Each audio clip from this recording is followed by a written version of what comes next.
My wife yelled, at 4 a.m., "Stop interrogating me, you don't own me." I replied quietly, "You're right." That was the last conversation we ever had. I left that same night. 6 years later, she showed up at a hospital for a routine appointment and froze when the nurse asked if she knew me. I'm 36 now, single, and I work as a physician assistant in a busy urban hospital. 6 years ago, I was 30, married for 4 years, and thought I had my whole life figured out. My ex-wife and I met in college. She was studying communications, I was pre-med.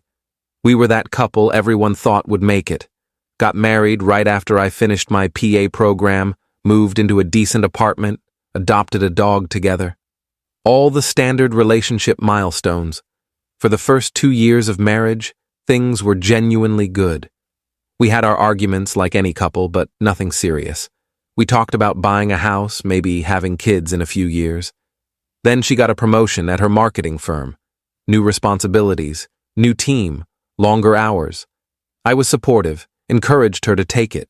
She deserved the recognition. But with the promotion came changes I didn't anticipate. She started going out more. After-work drinks with colleagues turned into late dinners, weekend team-building events, industry conferences that required overnight stays. At first, I didn't think much of it. Her career was taking off and I was proud of her. But around month 3 of the new position, I started noticing smaller things. She'd come home at midnight or later, sometimes smelling like alcohol and cigarettes even though she'd never smoked. Her phone was always face down now. Password suddenly changed from the one we'd shared. She'd take calls in the other room, closing the door behind her. When I'd ask about her day, her answers got vaguer. Just work stuff. You wouldn't understand the project. It's complicated. I tried bringing it up gently. I feel like we never talk anymore. Like you're somewhere else even when you're here. She'd get defensive immediately. I'm working hard. Sorry if that's not enough for you. I'm not saying it's not enough. I'm saying I miss you. Miss us. Maybe if you weren't so needy, we'd be fine. That word stung. Needy.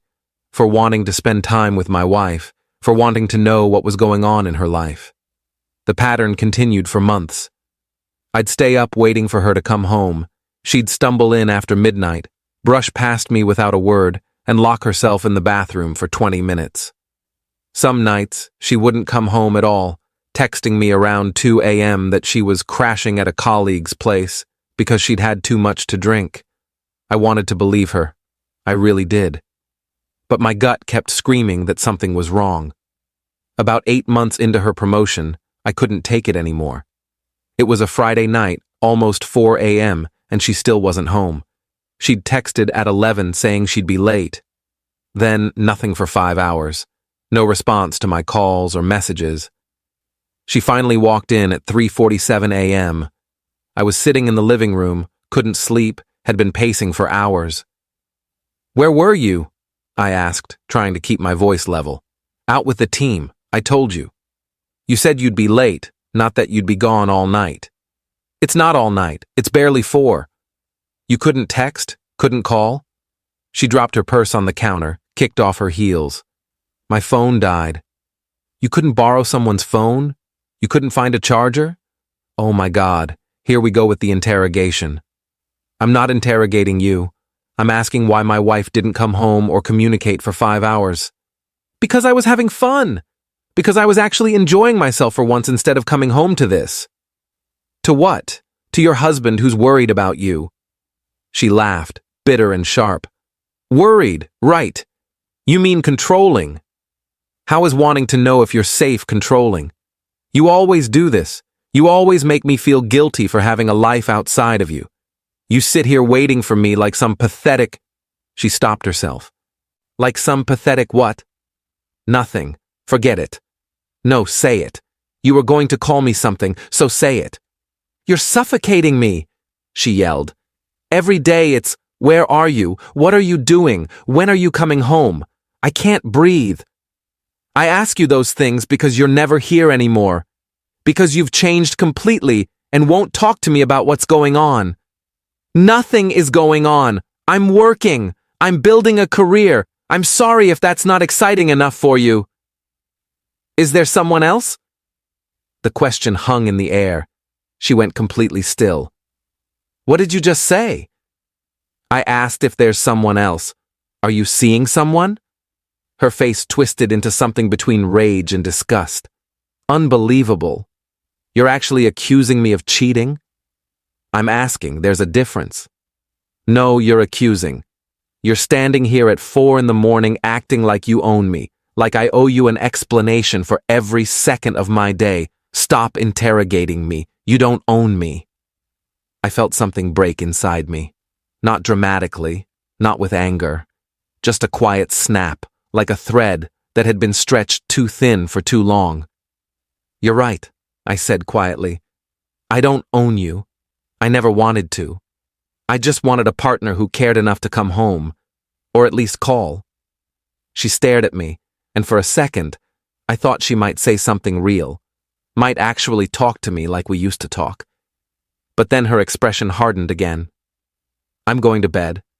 I have work in the morning. She walked past me toward the bedroom. I stood there in the living room as the sun started coming up outside, and I realized something. I was done. Not angry done, not revenge done. Just exhausted, empty done. I went to the bedroom while she was in the bathroom, packed a duffel bag with clothes, toiletries, my laptop, grabbed my work badge and keys, walked out while she was still behind the locked bathroom door. I didn't leave a note, didn't send a text, just left. Update 1, I crashed at a friend's place that first night, slept for maybe 2 hours. Woke up to 17 missed calls and about 30 texts from her. They followed a predictable pattern. First few, where did you go? Are you serious right now? You're being ridiculous. Middle batch, okay, you made your point. Come home so we can talk. I'm sorry I yelled, but you can't just leave like this. Final ones, fine, be that way, see if I care. I didn't respond to any of them. My friend, who I'd known since undergrad, made coffee and asked what happened. I gave him the short version. He'd met my wife a few times at gatherings, always said she seemed nice but distant. You think she's cheating? He asked. Yeah, I do. You want to know for sure? I thought about it. Did I? Would it change anything? I'd already left. Already decided I was done. Did I need confirmation to justify it? No, I said finally. It doesn't matter. Even if she's not, she's already gone. The person I married checked out months ago. I stayed with my friend for a week, then found a studio apartment closer to the hospital where I worked. Filed for divorce 2 weeks after I left. The papers were served to her at work, which I didn't intend but couldn't control.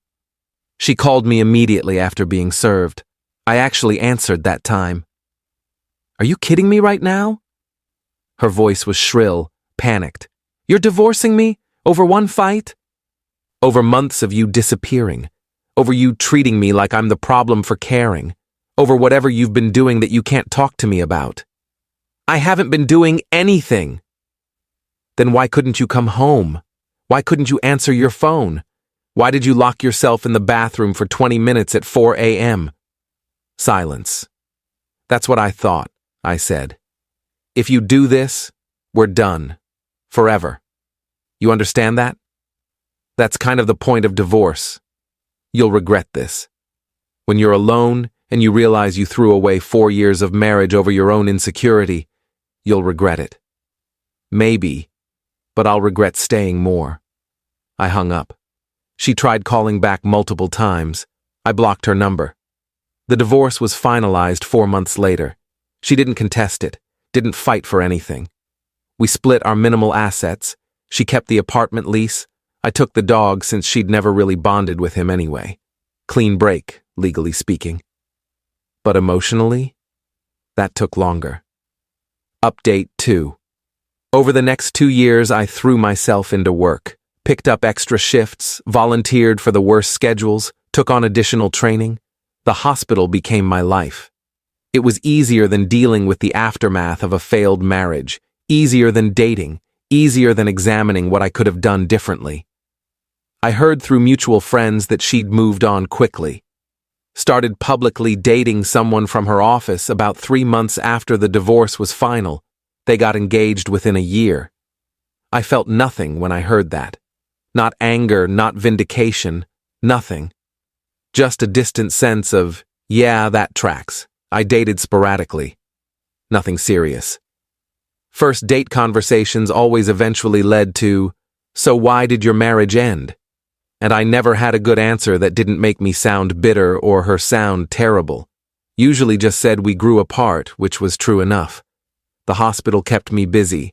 I worked my way up to a senior PA position, got involved in training new staff, found purpose in the work. Patients don't care about your personal life. They just need you to be competent and present. I could do that. By year 4 post-divorce, I was in a good place. Had a routine, had work I cared about, had friends I saw regularly. Wasn't looking for a relationship, but wasn't opposed to one either. Just existed in this comfortable, stable middle ground. Then year 6 happened. Update 3. It was a Tuesday afternoon, routine clinic day. I was seeing patients in the hospital's outpatient care center, working through a typical schedule. Post-op follow-ups, medication adjustments, nothing unusual. The nurse called me over around 2 p.m. Got a walk-in who needs a quick BP check and clearance form signed. Can you squeeze her in? Sure, put her in room 3. I grabbed the tablet with her intake forms, glanced at the name, and felt absolutely nothing. It was a common enough name. Didn't even register. Walked into the exam room, eyes on the tablet, reading through her information.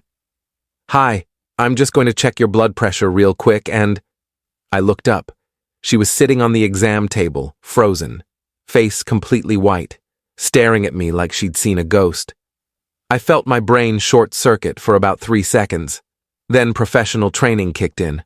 I kept my expression neutral, my voice even. Good afternoon. Let's get your vitals.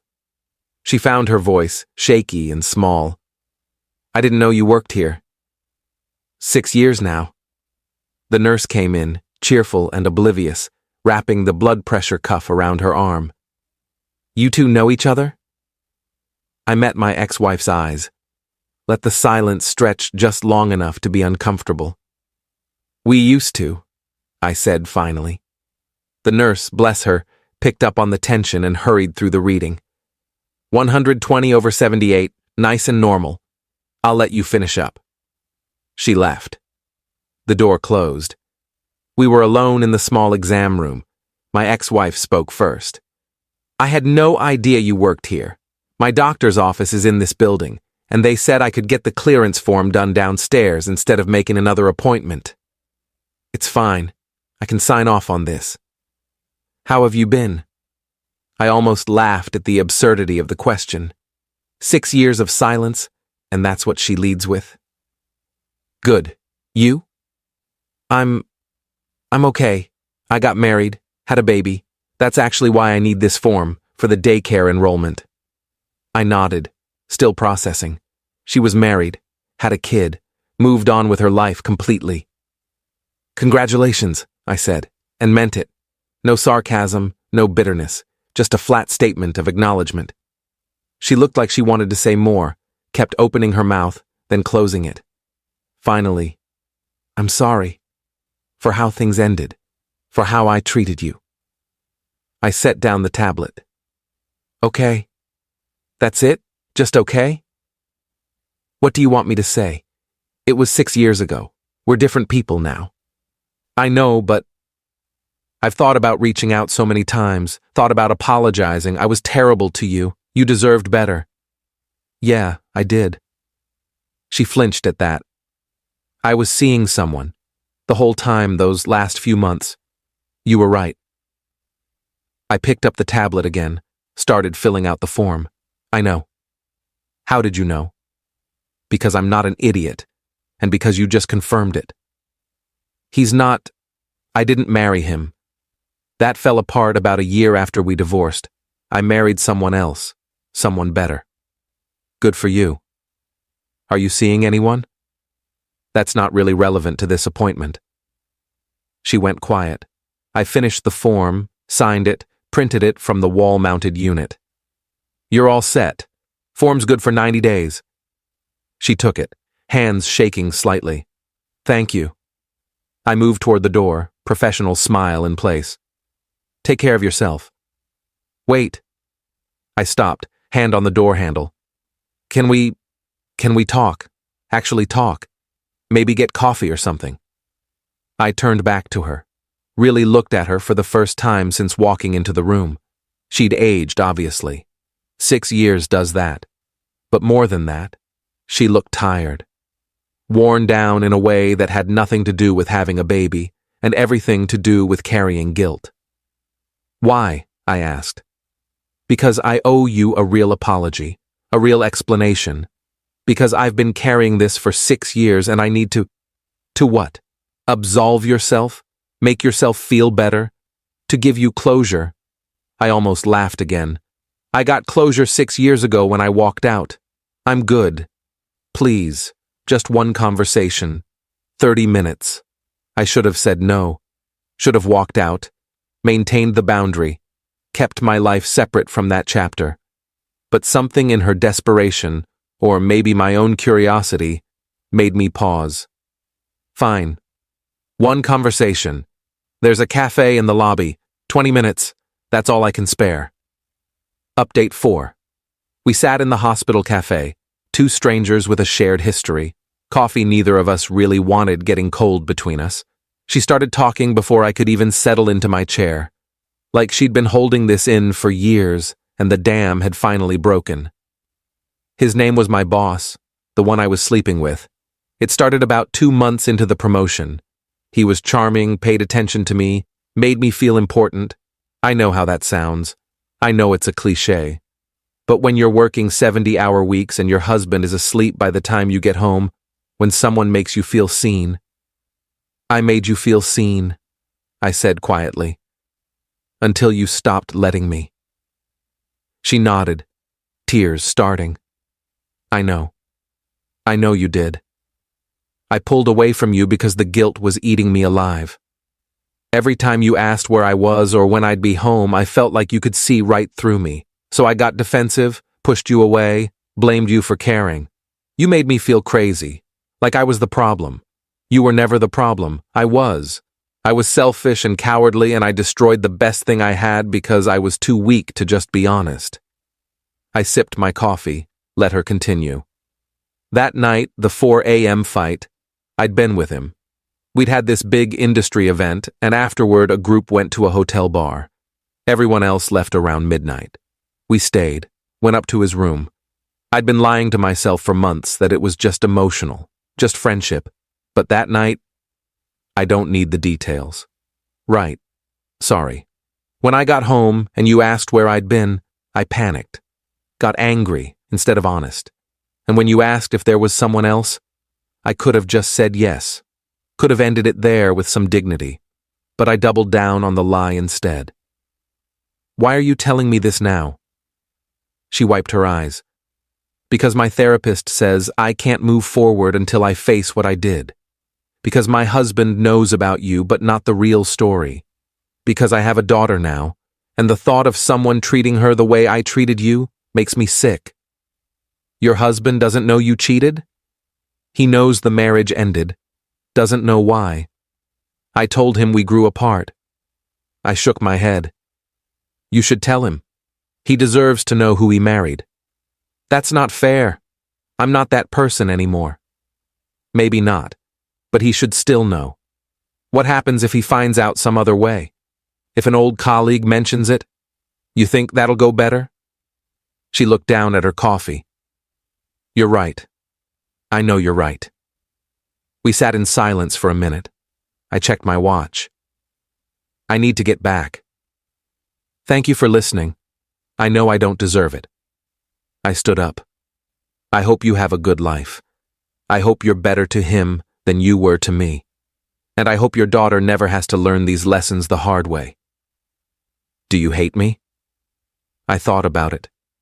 Really considered the question. No, I did for a while. But mostly I just feel nothing. You're a stranger who used to be important. That's it. I walked away, threw my untouched coffee in the trash, and went back to work. Saw 4 more patients that afternoon. Went home to my quiet apartment, fed my dog, made dinner, watched TV, went to bed. Normal, stable, uncomplicated. Final update. That was 8 months ago. Haven't seen or heard from her since. Don't expect to. The hospital's big enough that we'd have to try to run into each other again. I did some thinking after that conversation, talked to my own therapist about it, processed the whole thing, realized that as much as she'd hurt me 6 years ago, I'd genuinely moved on. Seeing her again didn't reopen old wounds, just reminded me why I'd left in the first place. I started dating someone seriously about 4 months ago. Met her through a friend, she's a teacher, has her own life and interests. We see each other twice a week, text daily, take things slow. She knows about the divorce, knows the basic story, doesn't push for details I'm not ready to share. Last week she asked if I'd ever consider getting married again. I told her honestly, maybe with the right person, but not for a long time. She said that was fair, that she felt the same way. No pressure, no rush, just 2 people figuring it out together. That's what it should have been the first time. 2 people figuring it out together. Not one person lying and the other person slowly losing their mind trying to hold it together. I heard through the same mutual friend network that my ex-wife did tell her current husband about the cheating. He apparently took it hard, they went to couples counseling, and they're working through it. I genuinely hope they make it. Hope she learned something from what she did to both of us. The dog is still with me, 13 now, gray around the muzzle, but happy. Best part of that marriage, honestly. Work is still good, still fulfilling, still keeps me busy enough that I don't spend too much time dwelling on the past, and that's really the end of it. Sometimes the closure isn't dramatic. Sometimes it's just a 20-minute conversation in a hospital cafe where you realize the person who destroyed you doesn't have any power over you anymore. Where you can look at them and feel nothing but mild curiosity and relief that you got out when you did.